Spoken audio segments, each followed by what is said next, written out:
Just then, her head struck against the roof of the hall. In fact, she was now more than 9 feet high. She at once upped the little golden key and hurried off to the garden door. After a time, she heard a little pattering of feet in the distance. She hastily dried her eyes to see what was coming. It was the white rabbit returning, splendidly dressed with a pair of white kid gloves in one hand and a large fan in the other.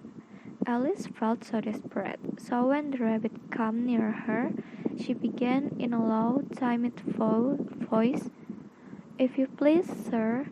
The rabbit started violently, dropped the white kid gloves and a fan, and scurried away into the darkness as hard as he could go.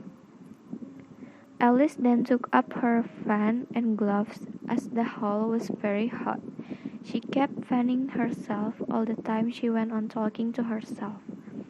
As she mumbled, she looked down at her hands and was surprised to see that she had put on one of the rabbit's little white kid gloves while she was talking.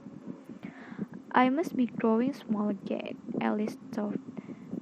She got up and went to the table to measure herself by it, and she found that she was now about 2 feet high, and was going on shrinking rapidly. It was because of the fan she was holding, and she dropped it hastily, just in time to avoid shrinking away altogether. She ran with all speed back to the little door, but the little door was shut again, and the little golden key was lying on the glazed table as before.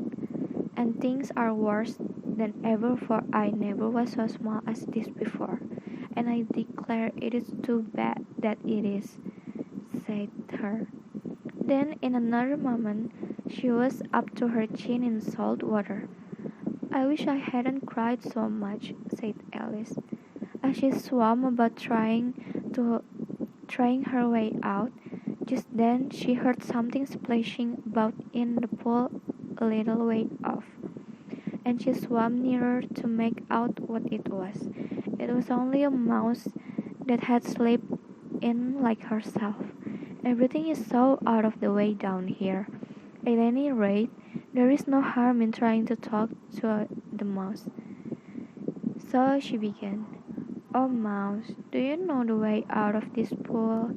I am very tired of swimming about here. Oh, mouse." The mouse looked at her rather inquisitively and seemed to her to wink with one of its little eyes, but it said nothing. The mouse gave a sudden leap out of the water and seemed to quiver all over with fright.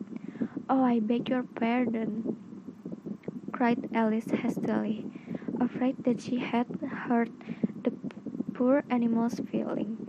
"I quite forgot you didn't like cats. Mouse dear, do come back again, and we won't talk about cats or dogs either if you don't like them." The mouse turned round and swam slowly back to her. "Let us get to the shore, and then I'll tell you my history, and you'll understand why is it I hate cats and dogs." It was high time to go, for the pool was getting quite crowded with the birds and animals that had fallen into it. Alice led the way, and the whole party swam to the shore.